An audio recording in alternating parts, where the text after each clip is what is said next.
So here to discuss this along with some other space issues making headlines, I'm joined by Jeff Manber, a space entrepreneur and author of the book, Selling Peace. Hi. Jeff, thanks for being with me. Sure. I appreciate it. So like I had mentioned in the piece, it's still kind of pricey. You have these trips ranging from, what, $75,000 to $250,000.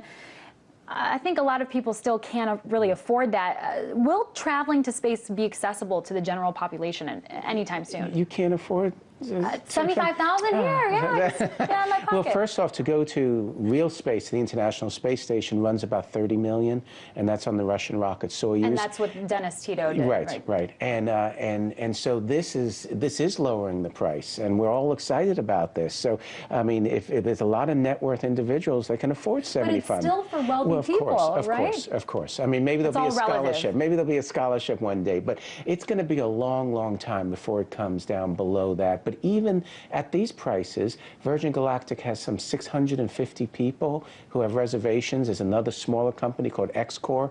They have several hundred people. So we're really seeing the frontier finally opening up. Are you excited by it? I am excited. I mean, I was involved in the Dennis Tito, and everyone thought we were crazy in doing that. He wasn't the world's first space tourist. There were two before him.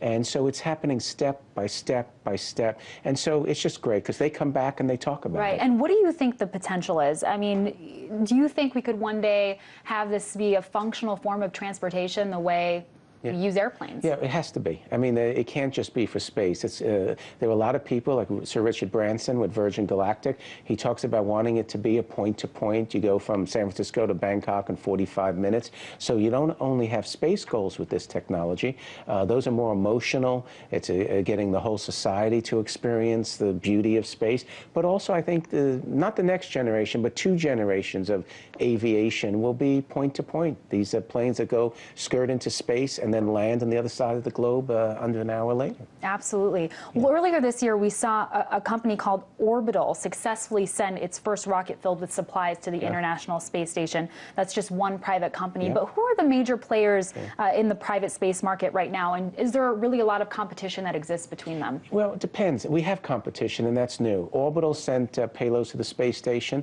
They're funded by NASA, but it's commercial because if they don't succeed, then they don't get paid. Their competition is Elon Musk with SpaceX, and he's in the same situation. He has to succeed.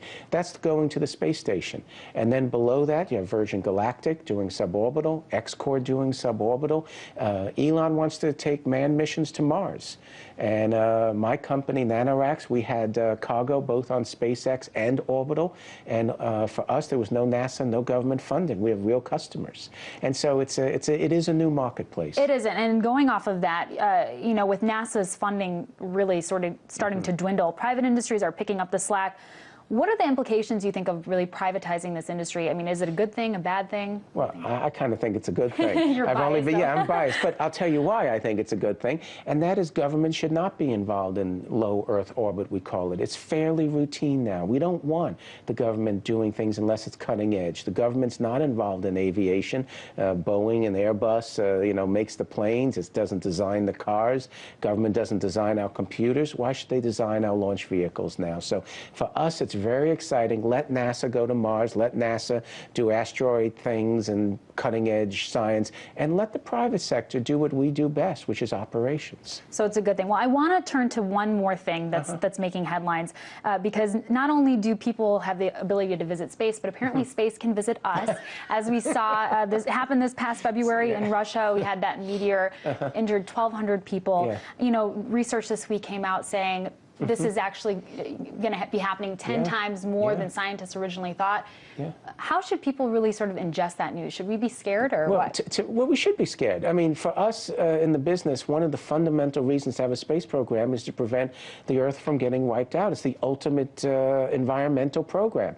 And for us, the fact that people ignore this is like the person who won't go to the doctor. So, I mean, we should focus on this. We should try and come up with the means to prevent what will be an inevitable city one day being wiped out. Absolutely. Well, I do appreciate you coming and breaking it all down for us. Jeff Manber, space entrepreneur. Thank you.